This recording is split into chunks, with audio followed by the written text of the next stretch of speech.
Well, this is the New Kind of Man podcast, and today we have on Brian Dougherty. Brian Dougherty, welcome to the show. Chad, thanks a lot, man. It's a pleasure to be on your show. I've listened to a few of your episodes now, and you have quite the lineup on your show, so it's an honor to be in that mix-up. Well, you're definitely in there, and I'm grateful that you carved out the time. I know that you're a busy guy. You're actually on another continent right now, so you're doing a lot of things, and I know that we're going to tee up a great conversation for the men, and I look forward to getting to know you a little bit more. And if you could just in case the men who listen to the podcast don't know who you are, if you could give just a short bio, where you grew up, your home life, and maybe a little bit what you're doing now. Sure.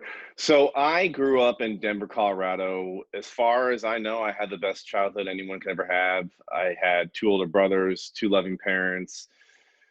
I went to school in Colorado State University, got a degree in finance. I worked in commercial real estate for a little bit. And then in 2007, 2008, the economy tanked, and I continued to work into commercial real estate after that, but it just wasn't the same.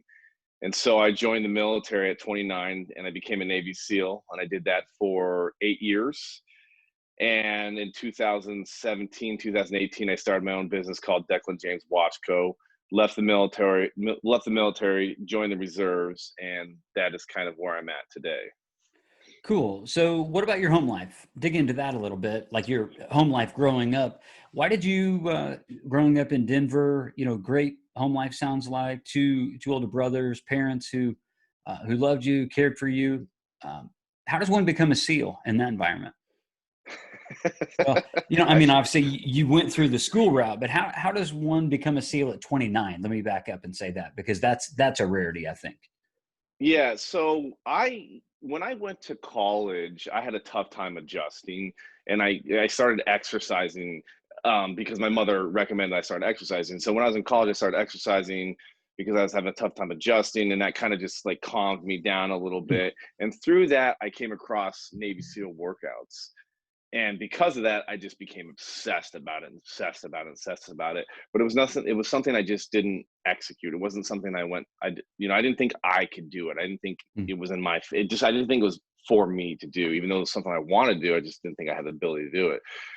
And at 29, I was working in commercial real estate, and I had a mentor of mine who was a former Army Ranger, and he had known this about me.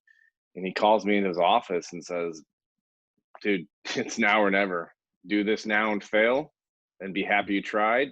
Do it now and succeed and be happy you tried, or don't do it and be miserable for the rest of your life." And so I really took that on board, went down to the recruiter office, signed my paperwork, and then they sent me off 6 months later to boot camp, and then BUDS, which is Navy SEAL training. So it was really kind of an easy process, but mentally it took me a lot of time to get there. Well, it sounds like you got some really good advice, because, when you tell a man, hey, if you do this, you're probably going to regret at least not attempting it. That's just one of those things that, I'm glad it stopped you in your tracks. And I know that that you served as a SEAL for 8 years and you did all that. And that's awesome. But that's the value of great advice, right? Oh, 100%. I was in that environment. I wasn't even thriving. I didn't even want to better myself. I was just living this like existence that was miserable to me. And yet seemingly to everyone else, I had everything that a 29-year-old could have: a great job, some money. I was single, I was going out and having fun and all that stuff, but it just was not a good environment for me. So that advice turned out to be very, very valuable for me. 100%. Yeah, that's some advice I actually give guys who talk to me and who I've been close with, or they ask for advice. I'm like, I tell them just flat out, I said, you need to find some hardship, especially if a guy's lethargic and just kind of going through the motions in life and just, kind of purposeless. And he just has like an inner drive, but he doesn't know what to do. So, we're all connected beings, like emotionally, physically, psychologically, spiritually, like we are all connected beings.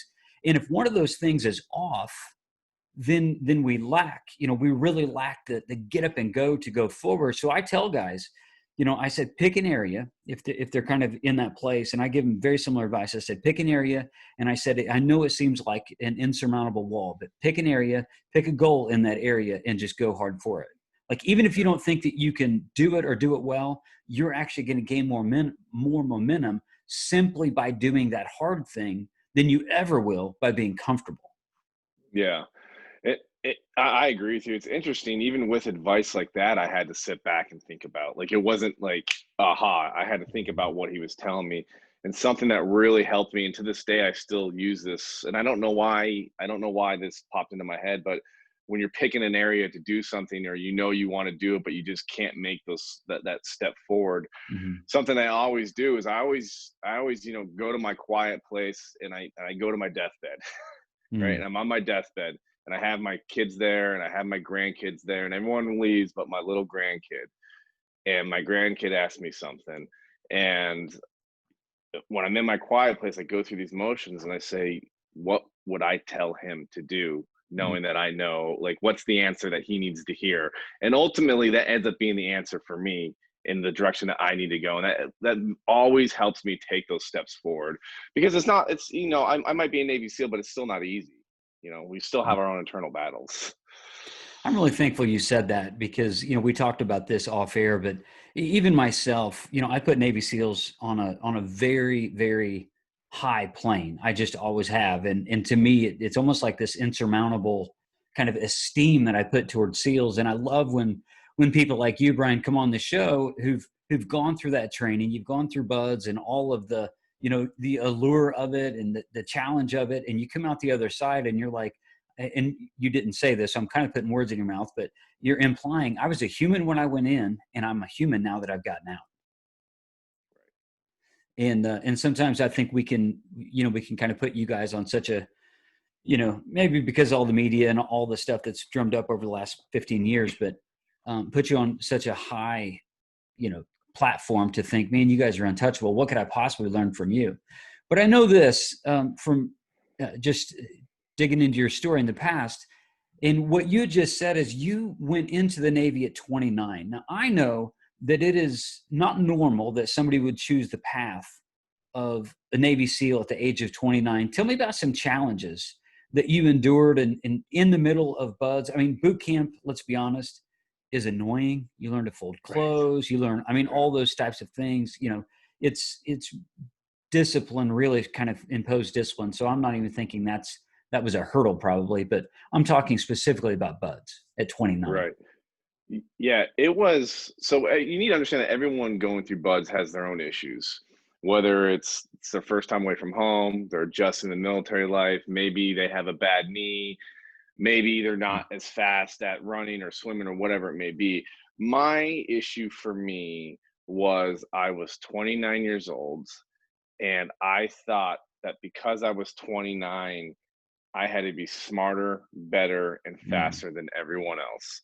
And to be honest with you, I wasn't. And mm, that was really hard for me. And I came in with a chip on my shoulder thinking that, and it just wasn't the case. And that made my time at BUDS very, very difficult for me. mm, And I had 26-year-old instructors yelling at me. I had 19-year-old kids running faster than me. I mean, it was so bad for me that when they would call me old man, like, I would get angry. I oh would get man. like I would get like physically angry, because I had something to prove. I was there to prove stuff for myself. I was there to prove stuff for the people that was there, and Hmm. I would just get physically angry. And I don't know exactly when the transformation happened, but I was just exhausted. I was tired. I was Mm, tired of that mindset. I was tired of putting all the undue pressure on me. And somewhere along the lines, my mind shifted, and I said to myself, "Just take a step back. You're 29. You're not the strongest. You're not the fastest. You're not the best. mm, This 26-year-old, this 18-year-old, whatever it may be, has something to teach you. You can learn from them, whether it's the instructor or whether it's the guy next to you in the boat. They have something to teach you. You've never walked a day in the life in their shoes. You don't know what they've experienced. mm, So just calm down and take it on board. And as soon as my mind shifted in that mentality, the world opened up to me. Like, it was just infinitely better for me. And I don't know, literally it was just like that. And Hmm. that was my struggle. That was my challenge being 29. Hmm. Yeah, and I love how you shared that too, because a part of that I think is guys use a part of that as motivation, that anger, that that zeal, and they're like, okay, they're frustrated about something, maybe in your instance. So again, not walking, I didn't walk through buds at the age of 29, but even in the middle of that, it's like guys look at that, and sometimes they can be fueled by that anger, and they can turn it and they can do what you did. And sometimes that anger just becomes something that causes them to implode. I'm thankful that you became a new man. I'm using that word because that's what my podcast is about. You became a new man when you faced that adversity within yourself, and then you overcame that. What was the outside of the mental side of it? What was the most difficult part of buds for you? Outside the mental, mental is about, the whole thing is probably about 90% mental, to Okay. be honest with you. And so the buds in itself is not very difficult. And before you scoff at me for saying that, hear me out. We don't, I was an instructor at Bud, so I got to see the other side of it. We don't ask you to do a lot of stuff that's difficult. You got to run, you got to swim, you do an obstacle course, you do room inspections, and you get beat down from being up early in the morning to staying up late at night, right? Like inherently, as we talk about that, that's not very difficult. What makes buds difficult is the daily grind, the 4 a.m. to the 10 p.m., the 3 a.m. to 11 p.m. Like that's what makes buds very, very difficult. It's called the daily grind. And for me, that's what was difficult about it.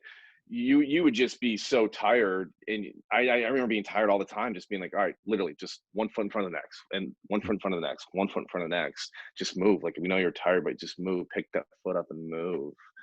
It's a daily grind. It's what you kind of getting harassed 24/7 for 6 months. It's Yeah. exhausting. Yeah, well, I can only imagine.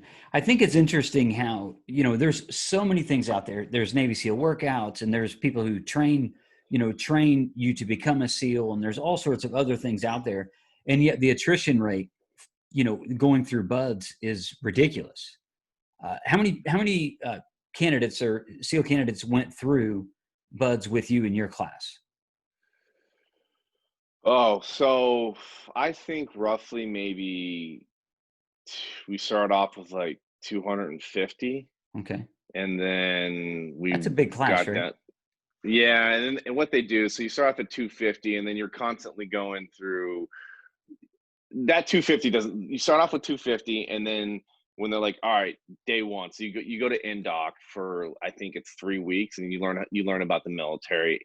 You learn about being a Navy SEAL. You learn about the buds program. So then at day one in first phase, you hit the ground running. Okay. So in indoc, you start about 250, I think, and then first phase we started off with, like, we went to 175. So 250 to 175. Those 75 people never made it. And then we graduated Hell Week, I think it was around 40 people. And Okay. I'm not sure of the math. That's probably like 25 to 30% made it through, which every single class it's about that. Sometimes, plus or minus. Yeah, I mean that attrition rate is killer, and it sounds like the recipe, if you will, to form a Navy SEAL is, in your words, is not that difficult. You do a few things, but you do a lot of them, and it I can just totally see how it is that mental side of it. Right. Well, I don't want your listeners to be confused. It is a difficult program. Oh, for sure. Right. It is very hard, but the evolutions, the things you do each, if I just told you to run a 4 mile run, that's fine. But then I'm like, hey, run a 4 mile run just after having to run a 2 mile run, just having to have like, it's the back to back to back stuff, Yes. that's what makes it difficult.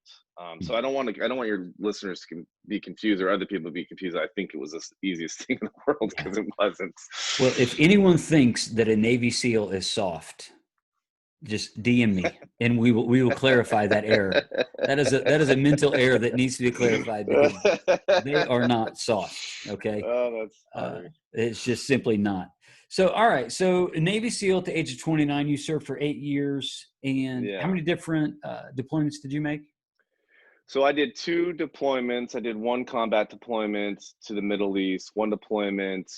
I got in around 2010 and the wars were dying down. So I was fortunate enough to do at least 1 combat deployment to the Mhm. Middle East, 1 deployment to the Pacific, which was a really great deployment. As deploying, you go all over the world. That's exactly what I did. Is I went all over the world and I had an opportunity to meet great people, travel to continents and countries I probably would have never been to, Mhm. and um, it's just a good experience. And then an instructor duty shore duty. So that would have been, so instead of a third deployment, I wanted to become an instructor because I had a kid at the time, and so I wanted to stay home and spend time with my son.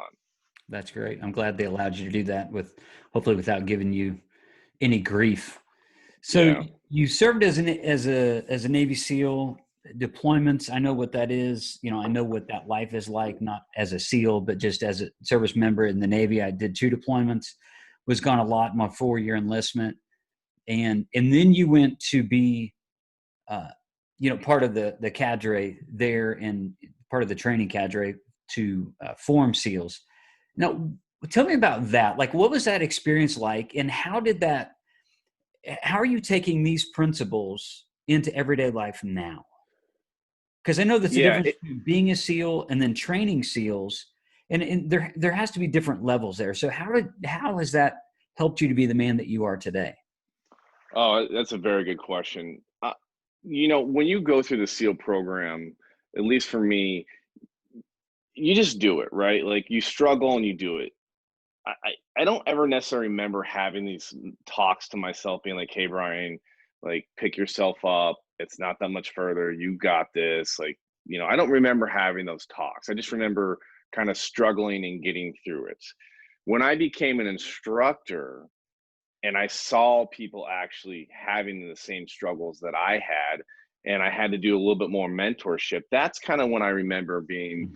coming out with and talking to these students like, you guys can do this, like trust me, you can do this, this is up to you to do. So I kind of had those talks later on as an instructor with the other students, and it was really a rewarding position or assignment I had, because I saw these grown I've seen probably more grown men cry than anyone else. I've seen Mhm. grown men cry when they make it through Hell Week. I've seen grown men Mhm. cry when they get dropped from the program or when they quit. Mhm. And that whole experience itself is very, very humbling. Was very, very humbling for me. And it just made me a better person because it just brought everything together for me. And it just reinforced the idea that we all got our own issues in life. We all struggle. We all strive to be great. We Mhm. all strive to be great in Yeah. one form or another. And seeing these kids either accomplish their goals, which is very like it's an amazing thing to see, to be with someone who all they've dealt with their entire life is wanting to be a Navy SEAL, and I was there to see them accomplish that goal. Mhm. It brings it all together. It makes me more humble, I would like to think. And what that's done for me is I've taken that experience when I raise my kids. I try to take a step back, and they don't know that they can do it necessarily. I have to encourage them to do things like that. I think some might argue differently. It's made me more patient when I deal with people, Mhm. because in the SEALs, we don't expect you to get it the first time. We don't necessarily expect you to get the second time. But what we expect you to do is get back up every single time and do it Mhm. and try to do it. And we'll be there until you get it done. But by no means are we expecting you to get the first time, second time. And that's kind of what makes being a Navy SEAL great, in my opinion, is it's not that we're fast shooters, strong runners, or we can bench this ungodly amount of weight. It's that we get back up every single time we're knocked down. We brush ourselves off and we try it again. And I hate the word fail, but if we don't succeed, we'll do it again. If we don't succeed, we'll do it again. It's that Mhm. mindset. So I got to see that as an instructor. I got to live that. I got to really impart that with people as an instructor. I definitely could see how that would help you to be patient, and to kind of slow down in yourself to be able to not only work with the SEALs that the SEALs that you're training, but also in bringing that to everyday life, and talking to your kids. Because at the end of the day, that's one of the things I think from my personal experience, from my own life and guys that I've helped over the years, that's right up there with anger of like that. Patience is the soft skill that most men struggle with. They want it now. They have strong levels of agency. They just want to make a dent. They want to get it done. They've got 5 other things in their mind to do. Let's move on. And that can be really hard as far as and really a steep learning curve being a dad, because Yeah. in the realm of being a dad, you have to be patient, because your kids aren't going to get it the first time, second time, third time. And then even after they know how to do it, they may just push your buttons and not do it right the next time. Right. Well, it's interesting, as you know, as a parent, you want the world for your kids. Yeah.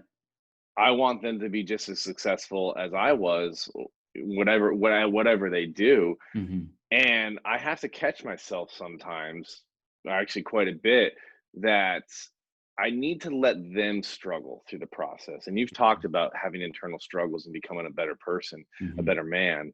I need to let them struggle so that they can learn.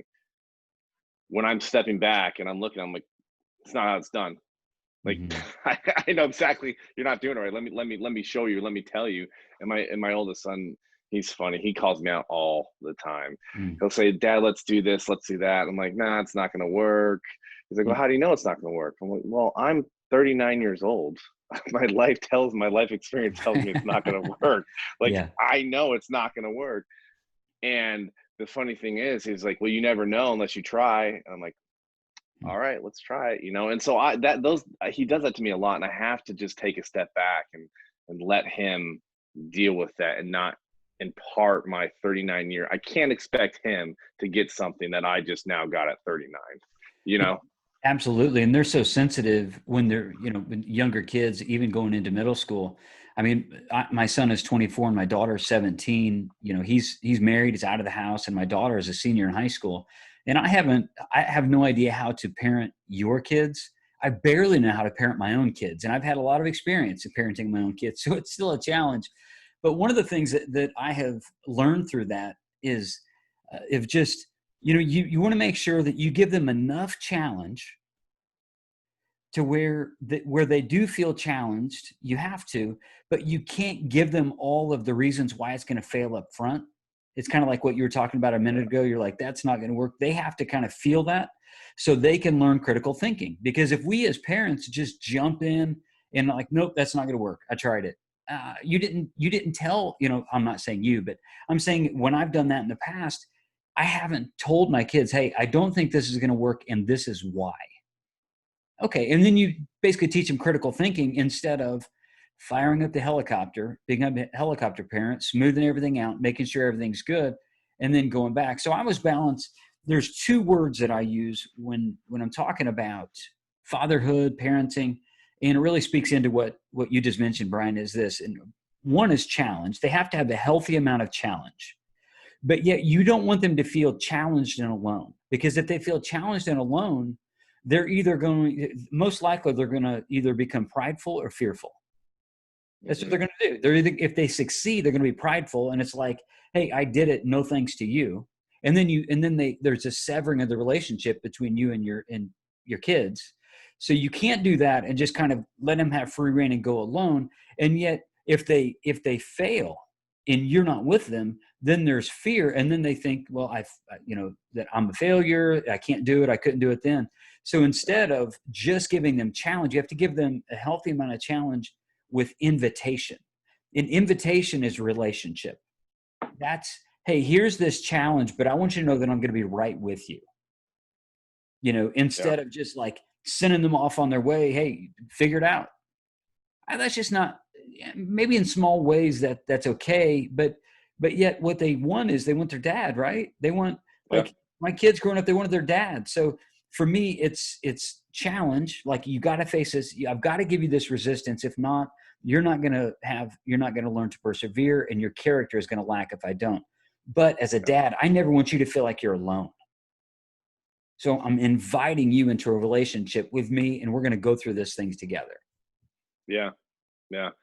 It's interesting. My 2 sons are 6 and 2, so they're at the opposite ends of the spectrum.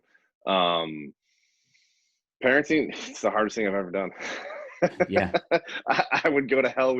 I mean, I love my kids, but parenting is very, very challenging. I was going to make the comment I'd do Hell Week all over again, but that's not true. But Yeah. to me, Hell Week's a lot easier in the Mhm. SEAL program than parenting is. Yeah. But it's also, it's very rewarding.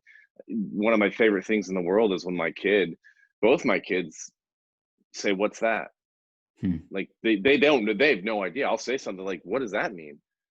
And they have no idea, and I love it because I'm like, oh, you're so like you're Hmm. still learning, you know. And as adults, we still learn, but like I kind of feel like the curiosity, at least for me, is not like I still learn. I still strive to learn. It's just not. I'm just not.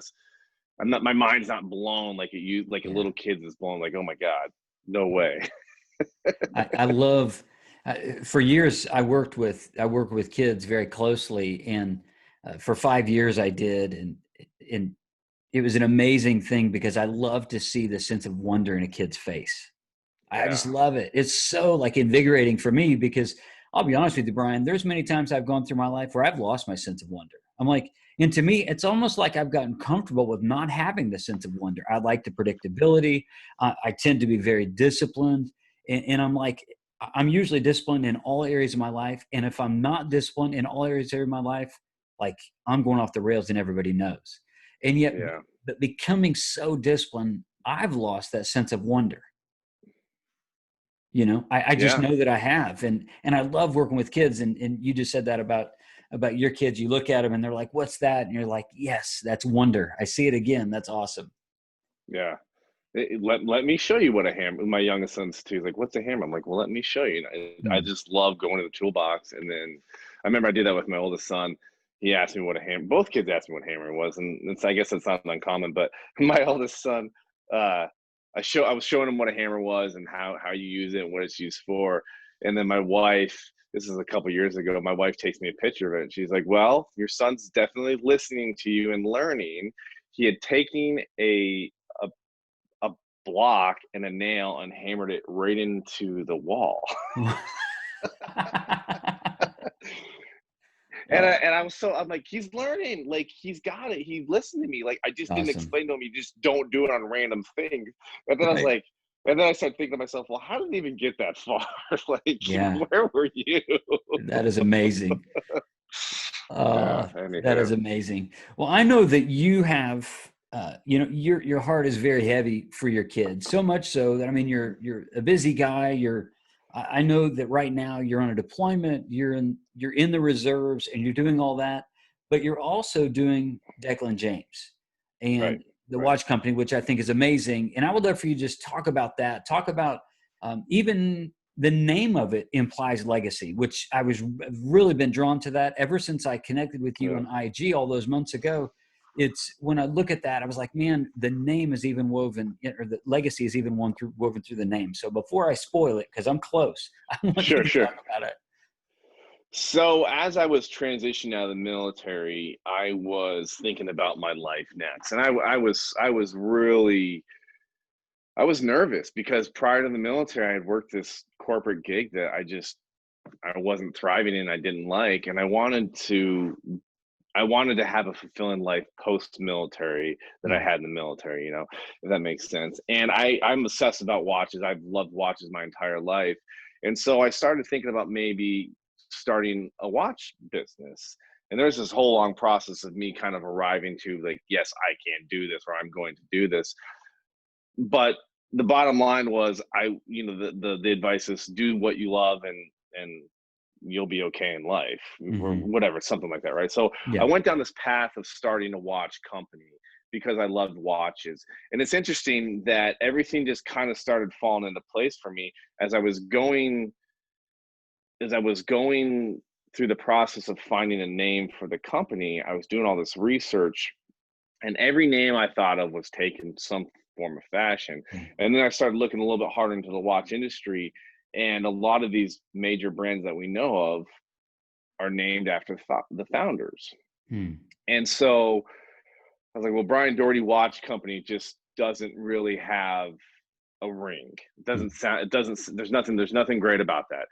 And that forced me to start thinking hard about this name. and why I was starting this company. Part of the reason why I was starting this watch company is because I wanted to take the lessons I learned as a Navy SEAL and teach my kids these lessons. Mm, These, what I feel, the lessons I learned as a Navy SEAL are the lessons for success in life. mm, Whether you want to be a bazillionaire or you want to be happy, whatever it is. Lessons of picking yourself back up, lessons of having a positive mental attitude, lessons of having some self-awareness and mm, knowing when you need to get better, goal setting, positive self-talk, all those lessons. And I knew that as a father, you can kind of screw this up for your kids. I mean, mm, you can, right? You really can. mm. You can. I mean, to give the extreme, and as you know this, you can be a deadbeat dad and screw your kids up, or you can be a very involved dad and hopefully guide them along the way and make them the most successful people that they can potentially be, Mhm. right? And so I wanted to live the examples as a Navy SEAL that I learned. And I thought the best way to do that was to start a business. I think there's strong parallels between being a Navy SEAL and those lessons and Mm, being an entrepreneur. You know this. You've started your own, you have your own business. mhm. And you very well know that there's ups and downs. It's an emotional roller coaster. And I'm sure much like myself, you've woken up some days and you're just like, I can't. Like, what am I doing? Yep, Right. Yeah. absolutely. But I knew that I wanted to teach my son those lessons and I wanted to do it through a watch company, right? And so as I started thinking about this, I'm like, well, it's really about the legacy I'm leaving my kids. Like that's Mm, kind of like teaching these lessons as a legacy. This company is for them. And at the time, I only had one kid, and his name was Declan James. mm, And so I thought, why not name this after him? Because this is for him. And if he doesn't ever want to own the watch, work the watch company, that's perfectly fine. But this company I started for him because I wanted to live the example of how I think he needs to be, of the lessons he needs to learn. And mm. so it just all fell into place. Watches are kind of a legacy thing. It was named after my son, which is a legacy thing. And Mm. so from there, in a long drawn out way, sorry, from there it just that's how Declan James Watch Co started. I love it. That's amazing. And you know, I've followed back some of your story in the past, so I knew that, of course, and now the men listening know that. I thought that was so compelling, and I really appreciated, you know, you even starting it, and honestly, you're very wise too, and you even alluded to this. Brian Dougherty doesn't have the zing to it that Declan James does. I'm just throwing that out there. It just doesn't. My name wouldn't either, right? So if I ever start a watch company, it's not going to be called Chad Zook Watch Company. That'll be bankrupt before I sell a watch. I don't know. Maybe my wife Yeah. watch or something. I don't know. Just That's you know, funny. feeling bad for me. But no, I love that, and I love how, you know, legacy is even woven again through the name, through the purpose. You taking those principles that you learned as a SEAL and saying, you know, in and even at, and then through the level of entrepreneurship and now bringing that to your kids. To me, that is super compelling. And so Yeah. what other types of things do you do as a dad simply because or just through the things that you learned as a SEAL? And be as specific as you can. Yeah, you know, one of the biggest things is having a positive attitude and positive self-talk. And, you know, I don't know if this is unique to all 6-year-olds or not, but you know, my son will sometimes say, I can't do that, or I'm not fast enough, or I'm not strong enough. And again, I don't know if that's unique to 6-year-olds or not. And then just trying to navigate this world to figure out who they are. But Mhm. continually, we're always talking about, yes, you can do that. Yes, Mhm. you can do that. Hey, you might not be able to do it today, but if you really want to do it and you put the effort in, I promise you, you'll do it tomorrow. And if not tomorrow, the next day. We're always having this positive self-talk. We're Mhm. always doing goal settings, setting goals for our son so that he can kind of realize that we want him to realize that he is two things, that he's in charge of his own destiny. Mhm. And so we try to instill that in him, and we want him to understand that it's okay. And again, I don't want to use this word to fail, but it's okay to do something and not get it your first time. Mhm. I think society and I don't know why, but society thinks failure is a really bad thing. And I don't like the word failure. Like you can, I'm a sailor, right? And you are too. So you can say any curse word under the sun and it probably wouldn't bother me. But when Heard you them start all. saying, yeah, right. But when you start saying the word failure, Yeah. I just absolutely, it just irks me. Mm. And I got that from the SEALs. I learned that from the SEALs. It's not failing. It's just learning. All it is learning and doing it again, doing it again. And so we really try to instill in my kids that you have positive self-talk, you're in charge of your destiny, Mm. and that it's okay not to get something your first time. It's okay to try it multiple times until you get it. And that is really that's what I learned from the SEAL teams I'm trying to impart on them. That's yeah, and that is so culturally relevant right now with I don't know about what their generation would be called, but so much so about the generations now. It's different than us. I've got a few years on you, but we're close enough generationally, I think, where we see things through a similar lens. But the generations who we are raising or who we have raised, it's very much instant gratification. It's right now. So if, like for your son, if he goes through and he tries something he doesn't get it the first time, everything about our culture, our world right now is instant gratification. You should be able to get it Yeah. right now. And if you don't, it's kind of like what kids do, and I've seen this over and over, is if they don't get it the first time, they just turn their back on it and be like, oh, it really wasn't that big of a deal. Yeah. So that actually didn't, they're lying to themselves. That's Yeah. another self-talk piece. They're lying to themselves. It's a big deal, but the way that they're padding that failure, to use a word you don't like to use, they're padding that failure with saying it didn't really matter. But it Yeah. did matter, and for them to walk away from that, I think they're walking away from potential. So you were telling your son, hey, just because you didn't get it the first time doesn't mean you won't get it the next time. That goes right in the face of the cultural paradigm with instant gratification. It does. And for the watch company, for Declan James Watch Co, I don't want to fail.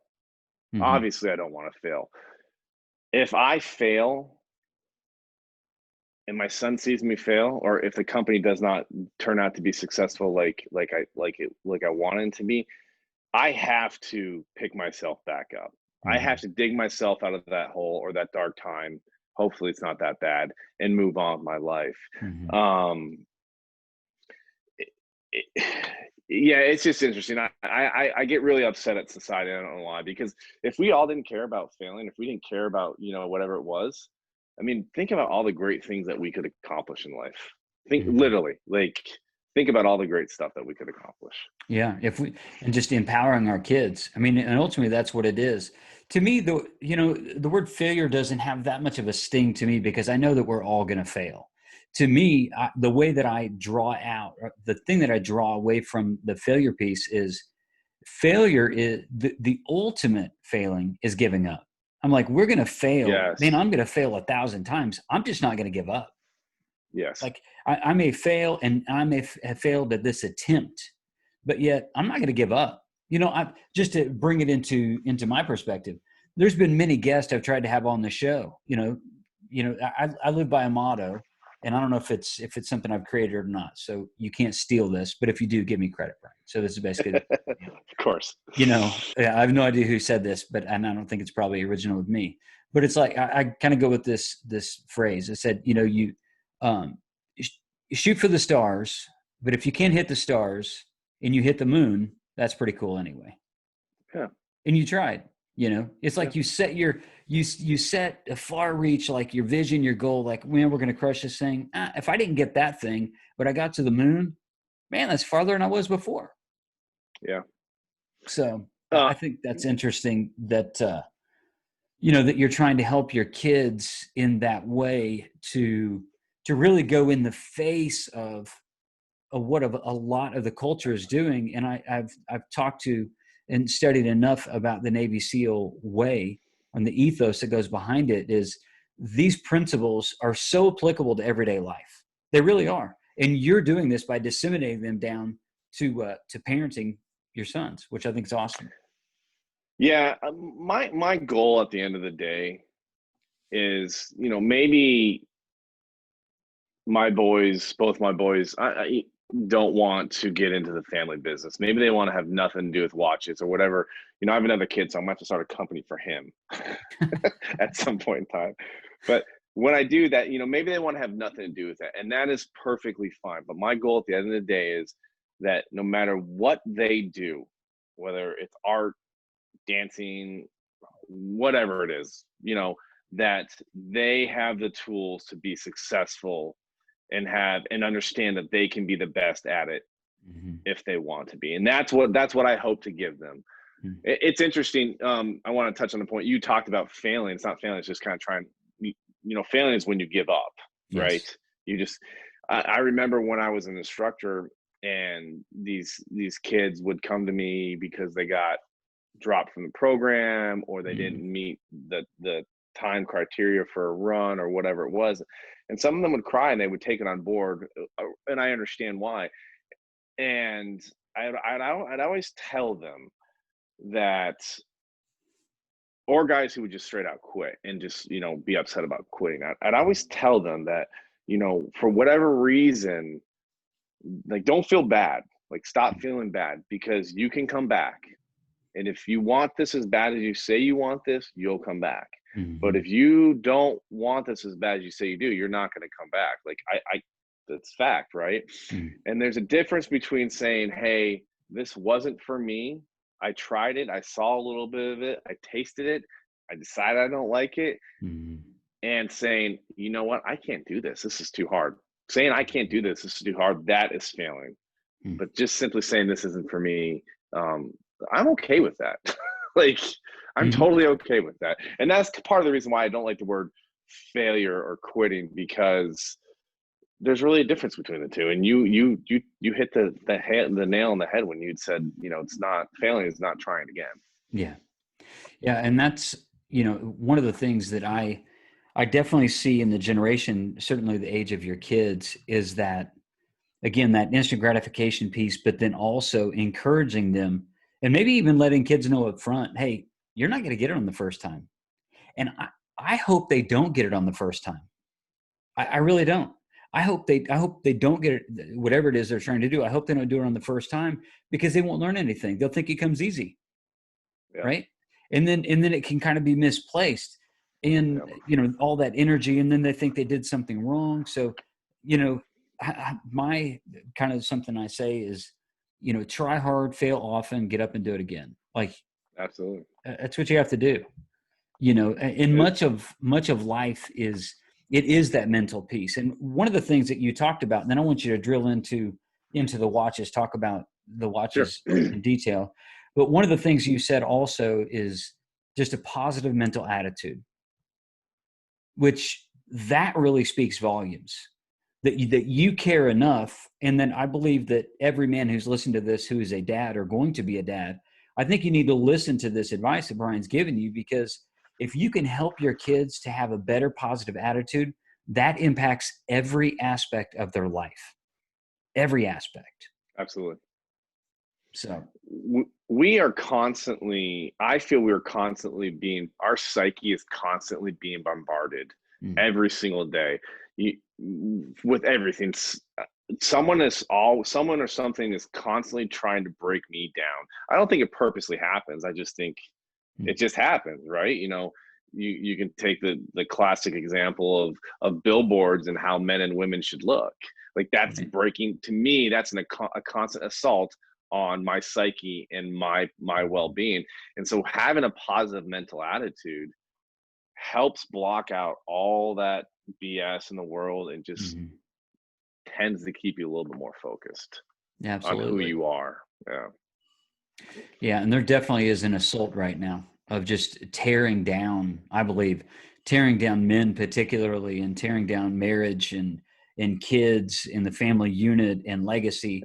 And we have a lot of work to do, to do our part. We can't fix it all, but to do our part and to forward the mission to help men and families to become new men and better dads and leaders in their home. So let's talk about your watches for a minute. What sets Declan James Watch Co., what sets the watches apart? Well, our watches, we're set apart. I've taken my experience from the SEAL teams and our uncompromising standards, and brought that to the company. So we put our heart and soul into these. They're designed, they're tested, they're great. They're built for the dad who wants to leave a legacy behind. Mm-hmm. They're built for the dad who understands the legacy, who understands tradition, who's involved in their child's life. I don't know, I've read about this a lot. I'm a watch guy, but there's a lot of people who write about the watch that they've been given from their father, and they emotionally write about these things and what it meant to them, how they wear it every single day, and although their father's gone, this watch he gave me is still alive. Time is still going on, and now it's my time, and it's all over the internet. And when I was reading these before I was a dad, I didn't quite understand it. I was like, all right, well, whatever. And then I became a father myself, and then I was like, oh, I get it. Like Mm-hmm. it's a legacy. These watches represent so much more than just a watch, and that's really what Declan James Watch Co is about. It's about the legacy and the tradition between a father and son, and even a father and a daughter for that matter. It doesn't really matter. I just happen to have boys, and that's really what sets us apart. Is we understand that legacy, that tradition, and what fathers are trying to do. And you're trying to make watches that are of quality so they Yes. last through the generations. Absolutely, absolutely. So, thank you. So like I said earlier, we have my uncompromising standards I learned in the SEAL teams I brought to this company, and we want you to wear your watch every single day because we know it's going to last every single day. We offer part of that is a lifetime guarantee on our watches, and that's so important, and most people don't think about, but that's so important, is because if you buy a watch from me, I want you to give it to your son, and I want that son to work. I want that watch to work. Mm-hmm. And if that son gives it to his kid, I want that watch to work. And if it doesn't, I want to take care of it for you because it's part of the legacy that's being passed on. It's memories. It's so much more than just a watch. And it's important to me personally, that it still works because that's what I want for my kids.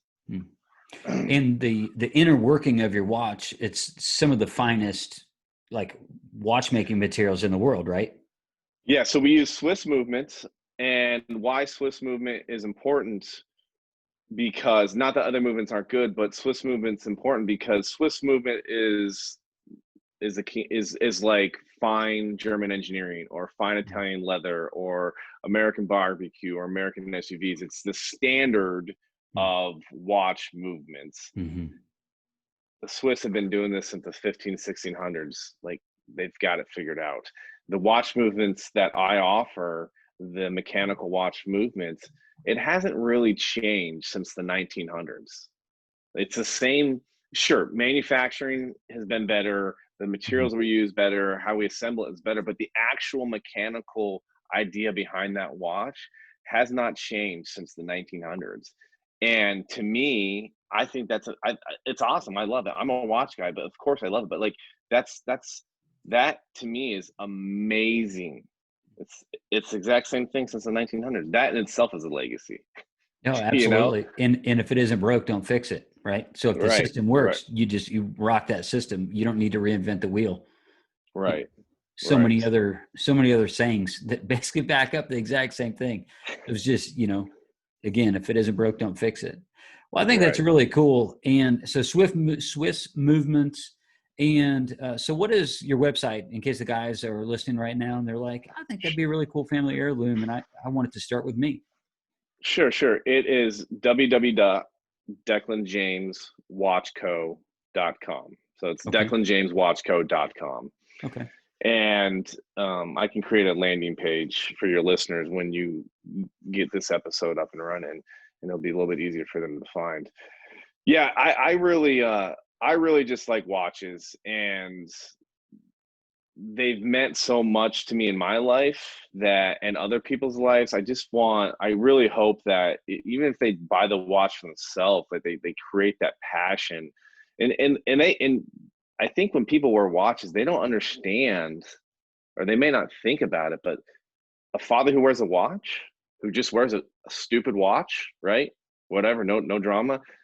that watch over time is going to represent something for that kid who sees his dad wear that watch every single day, or any piece of jewelry for that matter, right? No, and it's just, I, it's just the repetition, right? It just becomes a part of that person. So then if you think about, oh, that's dad, oh, remember dad? He always wore that watch, right? And yes. that's one of those things. And to think if something was like a watch, like you're talking about, like you're manufacturing, that would be of high quality to be able to pass down through the generations, that'd be pretty amazing. I mean, I get it. I really do. I'm an eclectic kind of guy. I love like the stories, connecting generations. I just to my left, I've got a book from what's known as the Great War from World War One, and like Hmm. I understand legacy because now we are four four, one, two, three, four, five generations deep of people who've served the country in my family. So I understand legacy and service and heritage and all of that. But the reason why I point that out is that's old. It's from World War One. And I had a family member, distant family member, who actually died in that war. He was gassed in one of the trenches, excuse me. And all of that is here. So I understand this element of holding on, not necessarily holding on to the past, but it's holding on to positive memories. And Yeah. I think a lot of guys maybe need that little bit of inspiration because the guys think, whatever, it's just this thing. It's just, I live my life and I'll teach my kids a couple things and that'll be it. But I think there could be a lot more of value that's added to our kids if we're intentional, like what you're talking about. Yeah, it's interesting. I definitely, and I know you think about it. I mean, those traditions and that legacy, you think it, whether or not you realize or not, it was part of the foundation of who you became. Yeah. You know, there's no question about that. And that's why I said earlier, like, I could really screw this up, or I Hmm. can, kind of get this right and help propel my sons to success at whatever they decide to do in life. Hmm. And so I've become more deliberate about it. And there's no denying that it's what I do and don't do that's going to be my legacy. There's Hmm. no denying that, the legacy of your grandfathers and the legacy of that family member being gassed at war. There's no denying. I mean, you brought it up. Hmm. It has Right. to be part of your foundation. It like, otherwise you wouldn't have brought it up. There's no denying that. Yeah. And I say this a lot, and it's going to sound weird, but I'm not going to be the person who saves the world. Like, Mm. it's just, you know, I don't think I'm going to be that person, right? But it's not to say that my kids might not be the person, or maybe their kids. And I think about this, and I Mm. said, my parents, and you're another one of your guests who was a SEAL, and I can't think of his name, but he had said that the SEALs didn't make him who he was. It was the foundation his parents had given him, and Mhm. that is so true. Like, the foundation my parents gave me propelled me and made it possible for me to become a Navy SEAL. And then Mhm. that foundation I'm passing on to my kids. I'm hoping to build on this foundation, and that my kids can go on to achieve whatever it is that they Mm. choose to achieve. And that's why I say I'm not going to be the person that saves the world. And I know it's kind of a weird statement, but I don't know. Maybe if there's something I say to my kid or do for my kid at some point in time, maybe that clicks for them, and maybe they're the person, or whatever it is, or goes on to do great things, or maybe it's their kids. And so I really deliberate, and I really believe in these traditions and in the Mhm. foundation and the legacy and all that stuff. Yeah, there's a phrase that I heard a long time ago. I know didn't originate with me. So there was this phrase, and it's this: the greatest thing, the what is it? The greatest legacy you may leave is not something you do, but someone you raise. Yes, yes, absolutely, And absolutely. and I think that there has to be a shift, and you've seen this shift. I've seen this shift. I'm living this shift. You are too. But it's a shift to say, okay, I'm trying to prepare my kids for something better than what I had. Like, that's what I'm trying to do. I'm always trying to prepare my kids for something better than what I had, and to avoid whatever trauma that I endured. They're going to face their own. But Hmm. if I can, eliminate some of that, I think I'm leading them better. There's a Bible verse that actually talks about kids in such a way that you were talking about a minute ago, Brian, and it talks about the kids as arrows. And I think about this. I mean, and this is the idea. What is an arrow? An arrow really doesn't have much value if it's just in the quiver, right? Because it's not meant to sit and live in the quiver. Instead, you put it. I'm not a bow hunter, and if you are, you can pick this apart. But you put it, you connect it to the bow, and then you have to release the arrow. And that's the thing about our kids. And you never want to see an arrow never goes backward; it always goes forward, right? Yeah. So that's what you want. That's what I want my kids to do, and I know that's what you want your boys to do too, for them to go forward. It's the idea of directed arrows, directing them in the way that you want them to go. And ultimately what I think is I want to direct them in the way that not only do I want them to go, but I believe that God wants them to go. And if that's the case, then I'm going to set them up for a better life, a more wholesome life, more peace, everything else, that would be an improvement than what I had Yeah. grown. Yeah. Yeah. I mean, it's interesting. I mean, you want that for people in general. Absolutely. You want that for men in general. Yeah. And uh, y- if everyone can be like that, can have that, I mean, just think about like how great this world actually could be and how happy Mhm. people could be. Because, at the end of the day, if you're not doing something that you're happy at, Mhm. if you're miserable, like what's the point, And so again, it's setting them up so they can be happy or have the tools to be happy and have that positive mental attitude and learn from their mistakes, Mhm. no matter what they do. I mean, if they don't want to do anything but just be happy and raise a great family, then so be it. Like that's it. Absolutely. Yeah. That's it, right? But it's A go lot of ahead. guys that listen to the podcast are they are the guy you're talking about. They're the guy. They're simple. They work hard. They come home. They love their wife. They're trying to raise their kids and provide for the kids. Same things, same types of things that you and I were just talking about. That's what they're trying to do. A lot of small business owners. So I know they're Yeah. they're listening to what you're saying and starting the watch company. Declan James Watch Co. Starting that with the idea of legacy, and hopefully the guys listening that have been challenged with that to say, whoa, if it's a small business and I run the small business, why can't I have my kids involved in this? Maybe this isn't something that dad just escapes to go to work.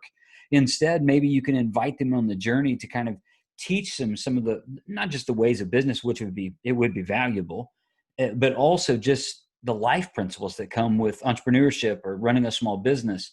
And all of that would help them to be further along than perhaps Yeah. we were. I have this vision in my head that when I get older and become more successful, and it doesn't matter how you define Sure. success, but as I become more successful, I have this vision of working with my boys and Mm, my boys being a part of my everyday life. yeah. I love my parents. They gave me the best upbringing possible. And to a certain extent, my dad tried to get me to work with him. I just didn't like his line of work. But like, I want to be with my children every single day. Mm, And I'm going to say something, and people are probably going to get pissed off at me for saying this, but mhm. just hear me out real quick. Love him or hate him, Donald Trump. Love him or hate him. I admire one thing about him is he's made, no matter what he does, a family business. It's And I true. think that is so cool. And that's kind of what I hope to do when I obtain a certain level of success. And it doesn't have to be monetary success or whatever it is, just kind of reaching, Mm, kind of getting to the point where I'm like, all right, I've arrived. I hope to make it a family business. mm, I hope that my kids are involved every single day. I'm involved every single day in their life.